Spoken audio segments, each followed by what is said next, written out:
everyone, welcome back to the third part of my video on integration, the journey to integration, part 3, where I look at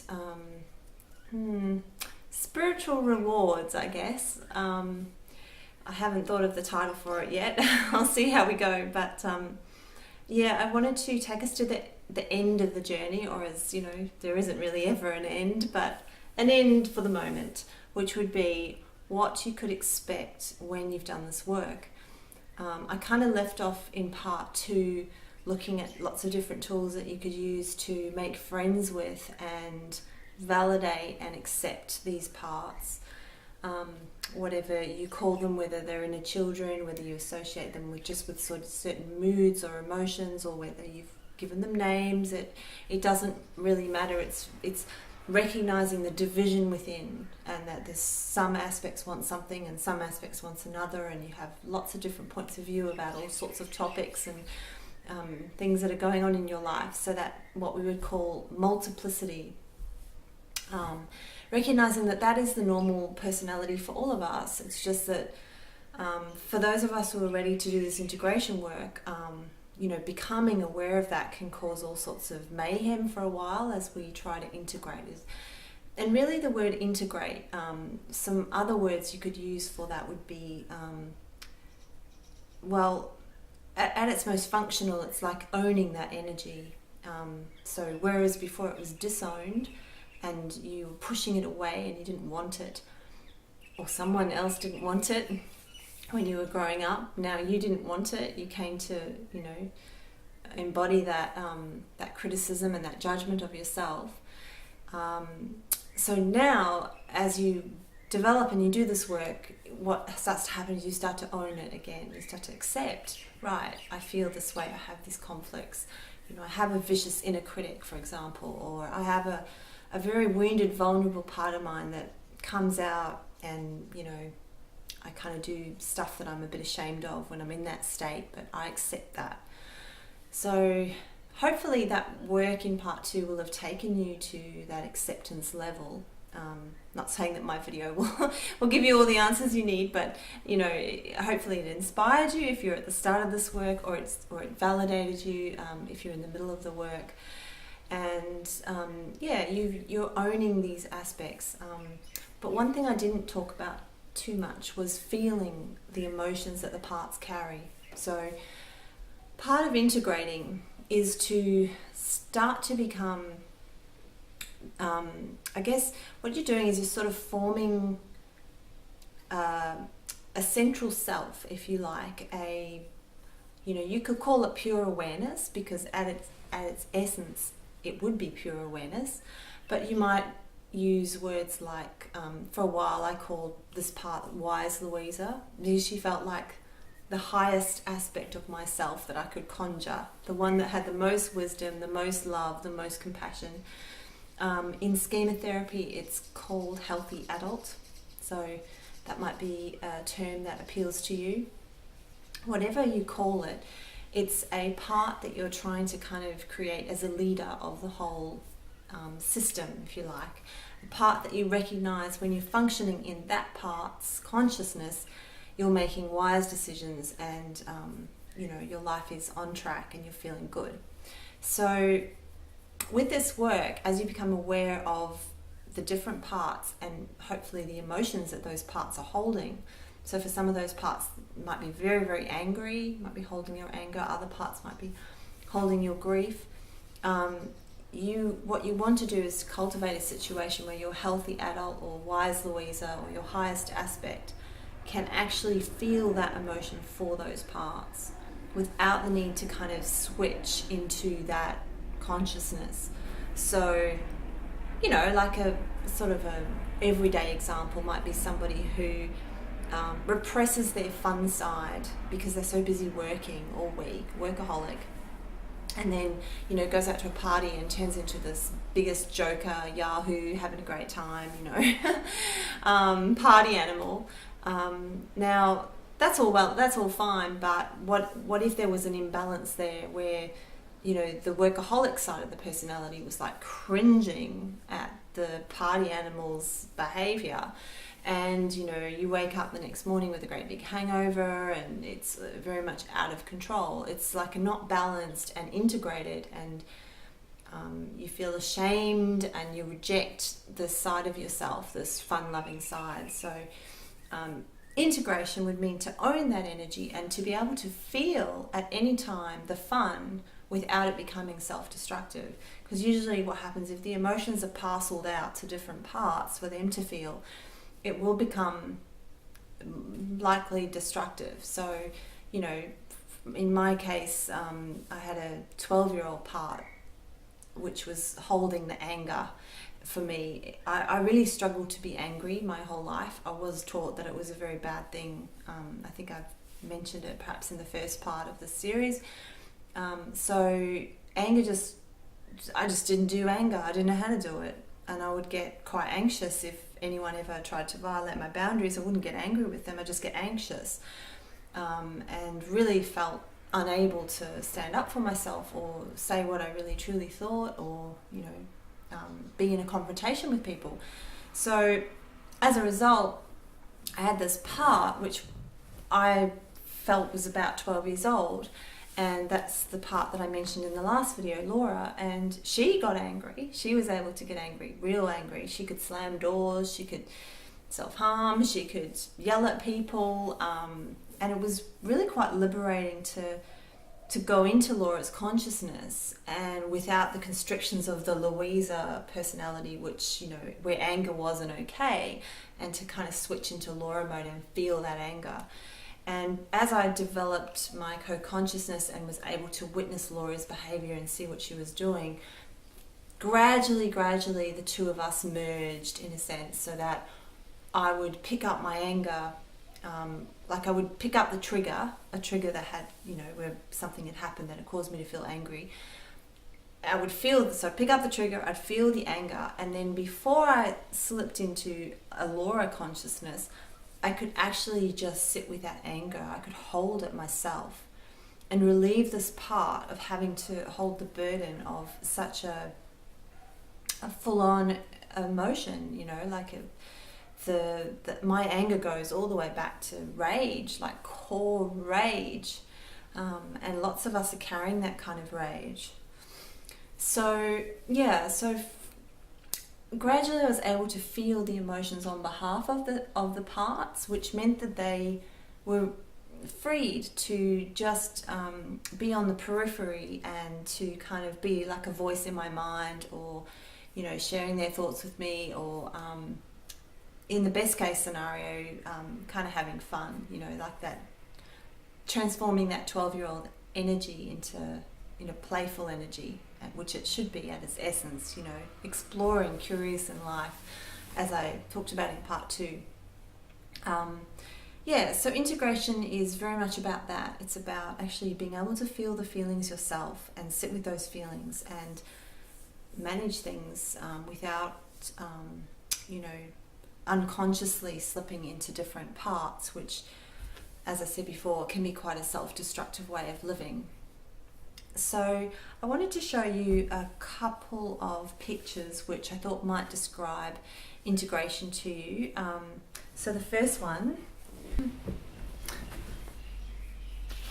Okay, so what I've tried to do here is describe kind of the state of affairs for most of us before we begin this work, which is the little people on the left are representing other people's opinions of you and judgments, critical self-judgments that come from, you know, our parents, our families, our caregivers when we're younger, our teachers, and then our society, and so the layers go. It's all of those messages that we've kind of received from an external source, and that we've taken on board ourselves. We probably end up believing that stuff ourselves, and, you know, you don't necessarily have to have people, you know, outright say to you, you are not worthy or you are unlovable.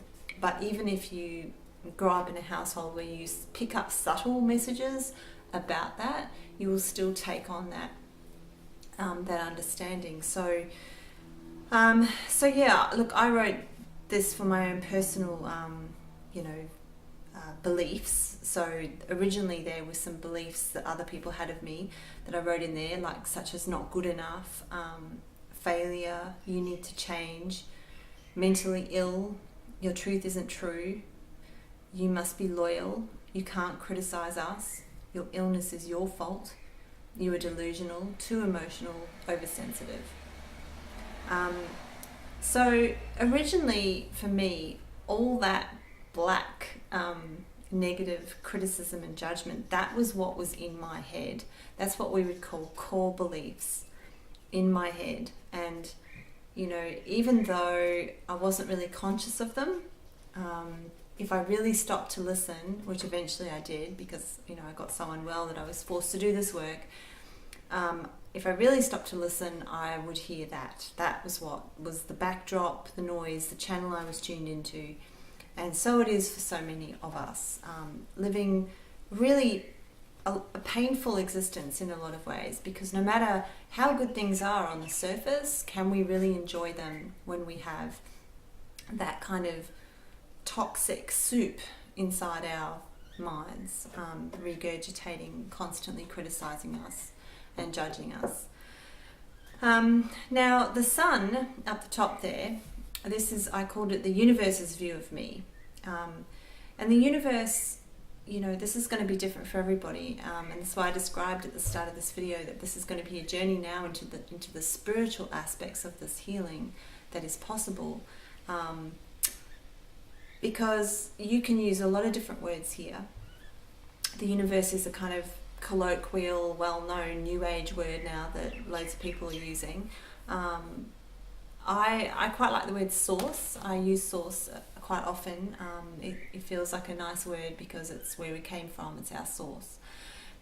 We could also describe it as the prime creator.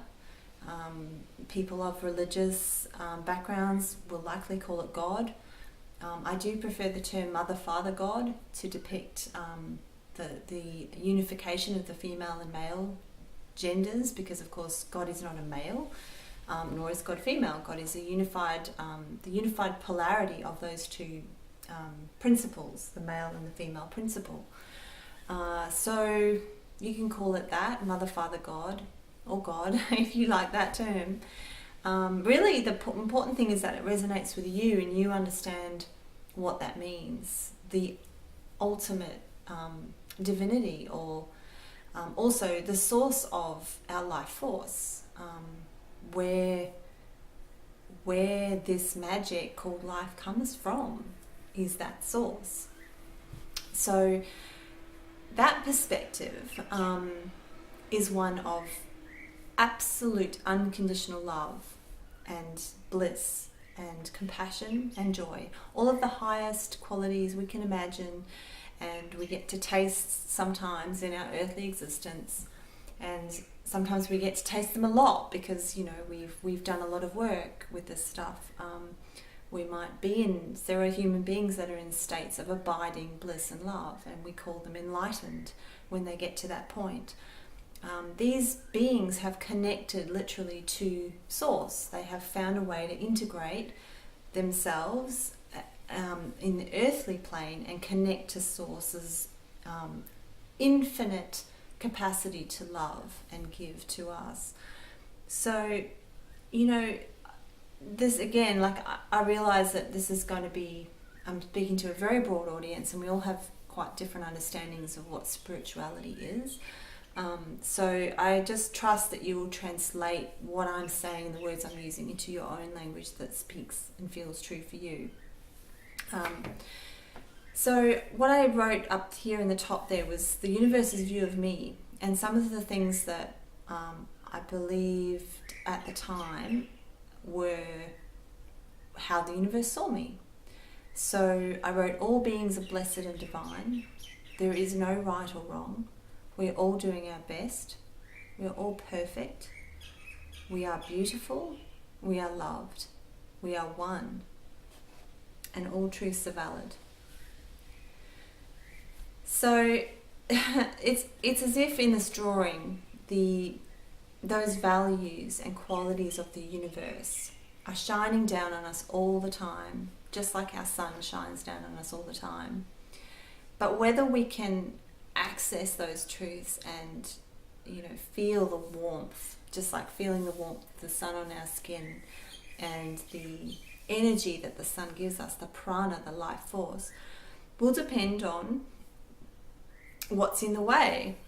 Much like clouds or a roof or anything that shades the sun, these negative thoughts in the black space, these judgments and criticisms, can cover up our capacity to receive those kinds of beautiful messages. So this work has been about, first of all, creating boundaries. You'll see there in the middle of the drawing that there's a bit of a DNA helix going on there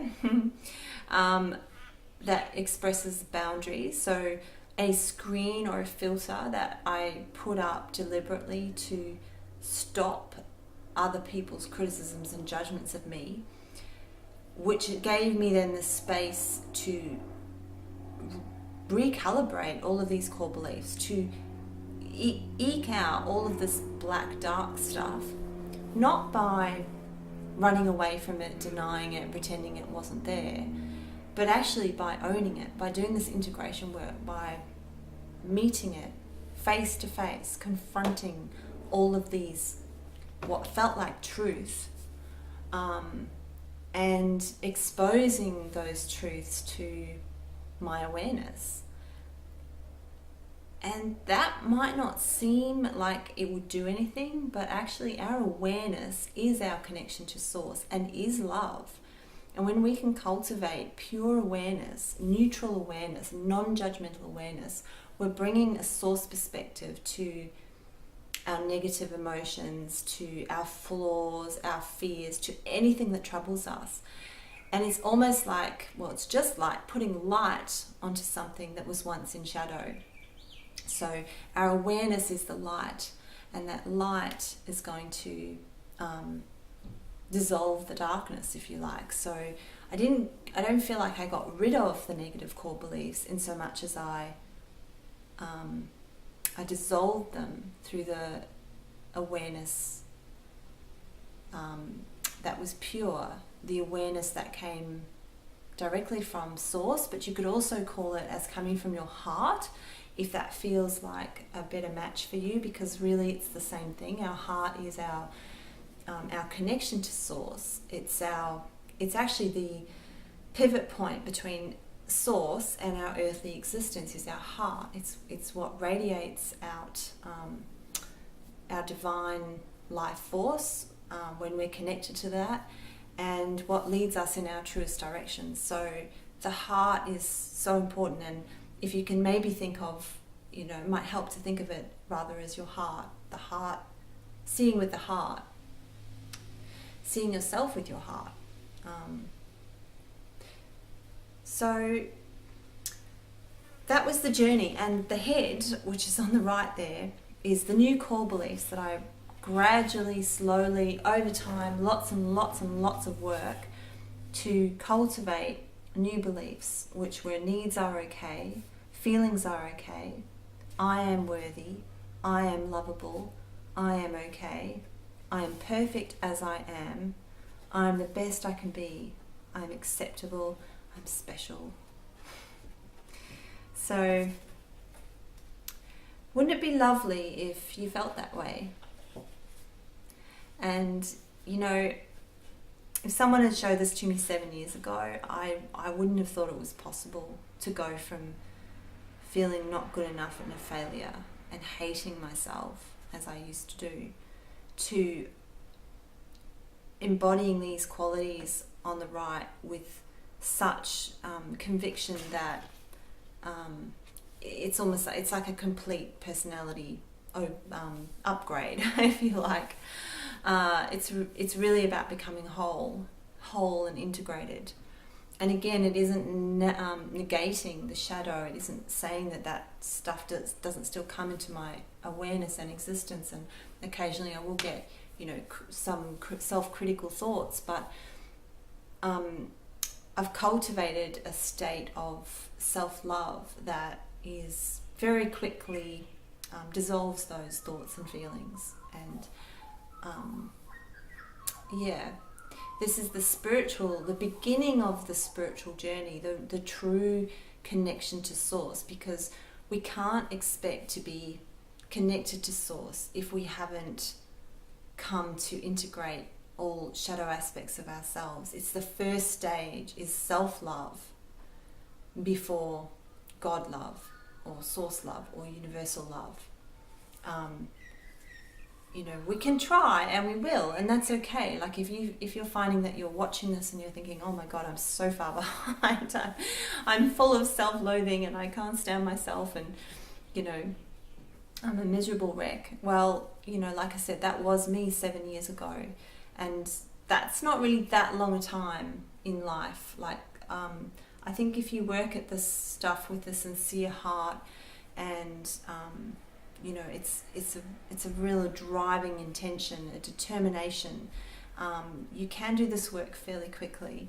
And we are being supported at the moment by beautiful energies that are opening up on our planet, and have been for a long time now, because we've moved out of an age, a cycle of humanity, which was a very dark period, and we're coming into an age of ascension and an age of spiritual enlightenment and unity consciousness, which is available now on the planet for people who want to take advantage of it. It's there. It's not maybe seen by all, because you have to be in a certain state of consciousness to access that reality. But perhaps I'm quite sure I'll do a video on ascension and spiritual awakening very soon, because I keep mentioning it in my videos, and I'm aware that not everyone is going to understand what I mean. But still, just to get back to integration, the bare bones of it. So the next thing I want to do is just show you another picture, which again gives you a map of where you're going with this stuff. So this picture here is showing various parts that, you'd have your own parts. I just jotted down a few that were kind of parts that I had. So I put the catastrophizing part, the wounded child, the inner critic, people pleaser. There's a bit of a warrior in there, there's an artist, there's an activist, and there's a kind-hearted part. Many, many more. I did numerous drawings of this stuff at the time, but this is just a snapshot that I've drawn for you guys. In the center there is an eye representing pure awareness, as I was mentioning before. That is that state of neutral observation of yourself, non-judgmental. It's not unemotional. It can, that part will feel, and ultimately will feel all of these things. But it's still, it holds a certain neutrality and a balance. It's capable of balance. So even if there is pain in your experience, that part, that pure awareness is detached from that in a sense. Like it knows that this is manifesting in a certain plane of reality, but isn't the ultimate reality. The ultimate reality is one of unconditional love. And that part, that pure awareness, is your connection to that. So intuitively it understands. So that's what that eye represents. And then the heart around everything is the integration. I gave you a word before that you could use for integration, which was to own the parts. But another really good word is to love the parts. And perhaps that is even more important, because feeling love for yourself is I guess it's the final rite of passage before accessing what we might call the next stage of mastering yourself and becoming a true sovereign being. And this is, where we're all going. So I encourage you to keep going. If you're kind of thinking, well, what's this all about? And it's so much pain, and why do I have to go through it all? Huge rewards await you. Huge rewards. I can't emphasize that enough. I mean, I had no one to guide me through any of this when I was going through it. I was working totally in the medical model, and they certainly, conventional orthodox mental health psychiatry doesn't deal with this stuff. It doesn't understand this stuff. It doesn't come from a spiritual perspective. So I just had to sort of muddle my own way through it. But rest assured, we are like plants. We are growing towards the light, and we know how to do it. So the best thing you can do is trust yourself to grow and know exactly what to do. And like a plant, you'll have your own timing. You know, that's the other thing is, I know I said before that we can do it quickly, and it's true, we can. But if you're finding that it isn't happening quickly for you, then don't use that as another reason to beat yourself up, because really there is an innate, inbuilt sense of timing that we all have. So trusting yourself and tuning into yourself to really, you know, find that inner truth. Start to recognize what that feels like for you. Because, yeah, we can't compare to one another. We're all completely unique, and so it is.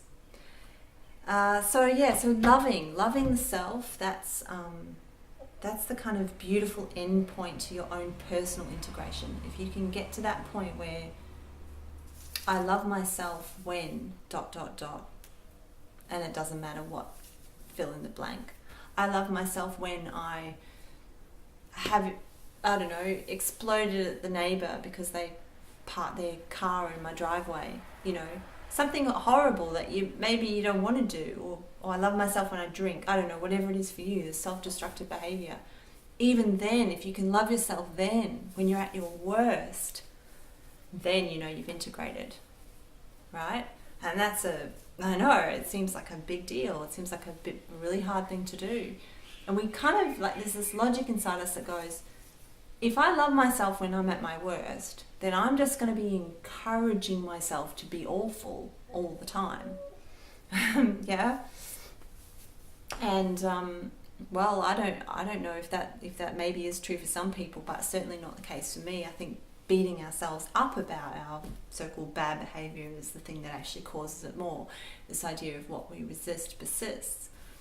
When we just stop and we accept and we say, it's okay, you know, I'm suffering, I know why I did this. It does require large amounts of self-awareness, introspection, reflection, and then to say to yourself, I'm going to learn from that. I'm going to try not to do that again. But I'm not going to hate myself because I did it.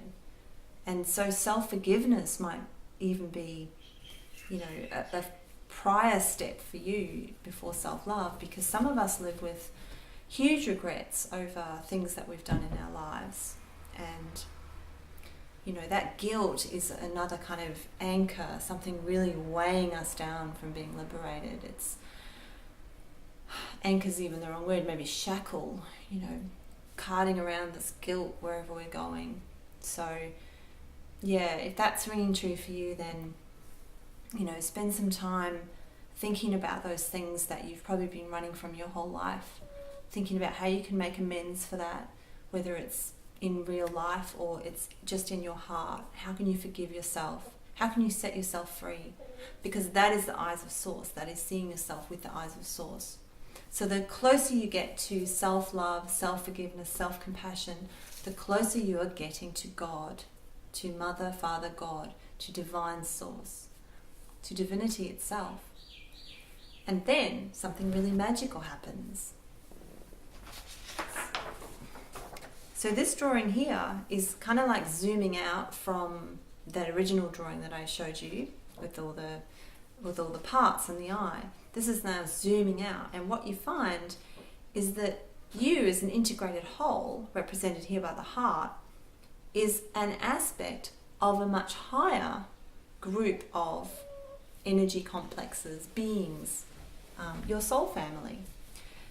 These higher aspects are a part of you, so to speak of them as separate is not entirely true, but from a third dimensional physical reality perspective, it seems that they are, you know, separate in much the same way as the inner work. It seems like your inner children are separate, and for some people with things like the DID diagnosis, very much feels like they're separate.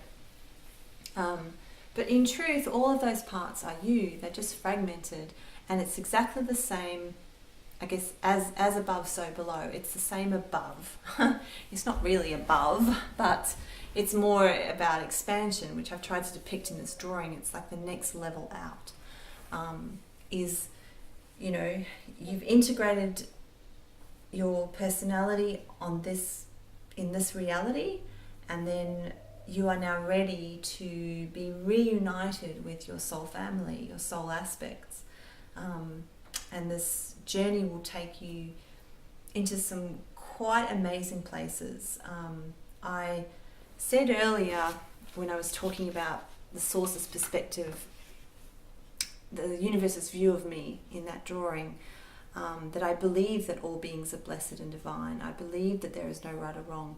This was an intuition, and I was following my intuition, and I was also following the teachings and many things I've studied over the years that rung true for me. But now I've actually got to a point where I've literally experienced these things for myself. I've literally been able to ascend into frequencies and higher states of consciousness, which have allowed me to have direct knowledge of this, to feel this, to know that it's true, to know it. There is a difference between belief and knowing, in the same way that, you know, if you've never had an experience of falling in love with a romantic partner, you might believe that it's possible to fall in love, and you will watch movies about other people falling in love and read books, and everyone will tell you how fabulous it is, but until you've done it yourself, you don't know. And then when you do it, you're like, oh right, I get it. You know, the feeling is so intense and incredible. And it's a good analogy because it's very much what happens as you start to ascend in the spiritual realms as well. It is all about love. It's an amazing feeling of falling in love with yourself and with the world.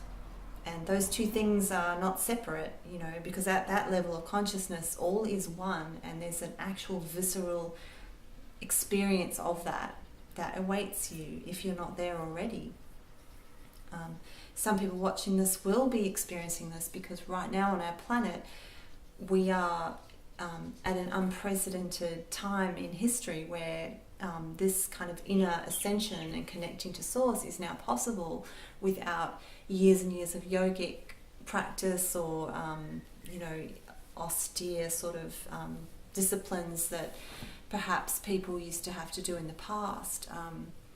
It's that, again, it's quite complicated. I won't go into all of the little technical details of why that is, and you know, why now, and all of those things. But this time was prophesized, as many of you probably know, the end of the Mayan calendar around 2012. This is the ending of a cycle and the beginning of a new one, and it is the closing of what is known in Hindu scriptures as Kali Yuga, the Dark Age, and we're now entering the Golden Age. And it is here already. It is here. Again, it requires an expanded consciousness to be able to actually experience it. But if you're on this path and you're watching this video, then most likely that is what you're going to achieve, because you've been brought to this video for a reason.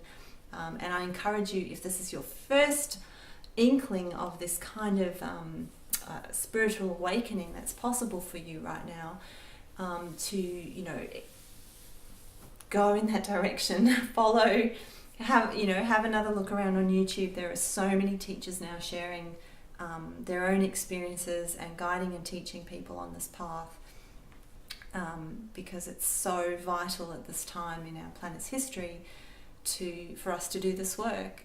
We are literally healing eons of time when humanity has suffered trauma and lived in fear and scarcity and limit. So those things are now ending, but each of us must still do our work. We must, we don't have to maybe go and sit in a cave like a yogi would have done, in times gone by, and devote our whole life to that kind of very strict discipline, which very few people could have achieved, because most people just want to live a life. They want to have a family, they want to pursue their work, travel, whatever it is for them. So be happy, healthy, well.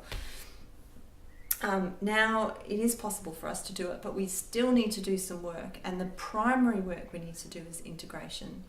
And there are lots of kind of other spiritual practices around this stuff that will support you, and inevitably as you expand in consciousness, you're going to be moved to change your lifestyle. You're going to be moved to create an atmosphere of peace in your home, or to change your diet so that you're not weighing your body down with foods that make you feel awful, because it's all connected, your physical, your mental, your emotional. You eat a food that is low in quality and low in nutrition, very plastic kind of food, it's going to affect you on all of these levels. So, you can expect some more practical work like that to cultivate this expanded consciousness. Meditation is another, way, and breath work. There are so many different things you can do. So beyond the scope of this video, I think, but it's worth just mentioning that's the direction that you're potentially going in, and that's the direction that I've gone in. So, I speak from experience. It's magical and amazing, and 100% worth it. All of the hardship, all of the pain, all of the tears, all of the doubt, all of the fear, everything I faced had to be faced. So I wanted to just end with a really beautiful, it was a conversation with my higher self that I had probably about a year or so ago, when I was yet again going through another deep emotional crisis. And you can do this kind of thing as well. You can one way to cultivate your higher self is to do just the same as when you're cultivating communication with your inner children or inner parts. How in the part 2, journal writing, letter writing, artwork, that kind of thing. You can do the same with your higher aspects. You can actually ask for their advice. You can ask for them to speak to you. And at some point in my journey, I would do that. I would just, usually I must admit, I was that bloody desperate that I couldn't think of anything else. The healing at that point seemed completely beyond me. So I would just, in such a surrendered state of pain, and this is where that surrendered state of pain is sometimes such a gift. In that state, I would summon up something, and I'd, please, please, please, you look upward, don't you? Please help me. I don't know what to do. And so out of that kind of desperate surrender came frequent letters from my higher self, words, you could call it channeling, whatever you like to call it. So this was something that my higher self spoke to me about.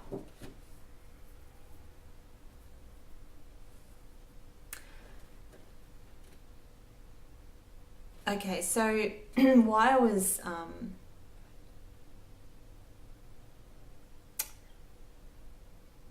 okay, I might start at the kind of start when this is like me aspect, Louisa, in physical reality, writing sadness. So much sadness. It feels like an ocean with no end. I don't want to cry anymore because it feels so awful. My eyes hurt, my heart hurts, my hands hurt. I am a body of hurt. There is no doctor who can cure this. The physician is within. Elder Louisa, please help me. And she wrote, I am here. And then I wrote, I need to know, is it possible to live like this? Rejected by your family. I'll just say at that point that that was what I was believing was going on for me at that period, that I felt deeply. I had separated from my family due to divergent values and all sorts of other things, which I talk about in my other videos, separating from family. So that was what I was referring to there. Is it possible to live like this, rejected by your family? It feels like a deep psychic amputation, like being legless. And Elder Louisa said, yes, it is possible. It is a gift for you to discover. When you unwrap it fully, you will find your power and light inside. All losses bring gifts. Everything is here to help you, brought to you for your highest evolution. And it is a choice. You have called it to you. And then I wrote, why does it feel so terrible, and when will the pain end? And she wrote, it feels terrible because you are focused on what you have lost. For a time this is natural, so be patient. It will end when you turn 180 degrees and look into a future without these ideal parents or ideal family.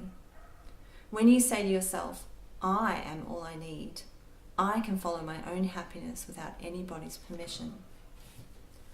That is why I say this is a gift. Our parents leave the deepest imprints on our mind, and their influence is strongest of all influences. To be truly free as a being of infinite potential, we must release ourselves from these bonds of influence.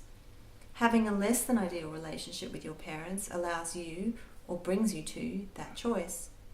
Without that negative relationship, you would never come to want freedom. You could never make that choice. Your pain will end when you make that choice to choose freedom. To do that, you must let go of this pain from the past. But there is no rush. If you rush yourself, you will leave behind pieces of yourself, the sad part, the angry part. These fragments of self which have created around memory feelings.